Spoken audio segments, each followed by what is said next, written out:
রাতে 24 ঘন্টা, কষ্ট আমার 12 মাস। বেঁচে আছি মরার মতো হইয়া আমি জিন্দা লাশ।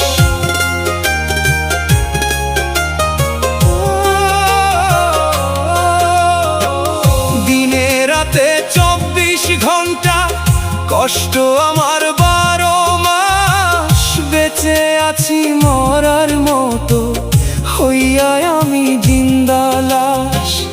আত্মহত্যা পাপ না হলে কবেই রশি দিতাম গলে। আমার মরণ দিও দয়াল করি আমি প্রার্থনা। এত প্যারা জীবন আমার আর ভালো লাগে না। এত প্যারা জীবন আমার আর ভালো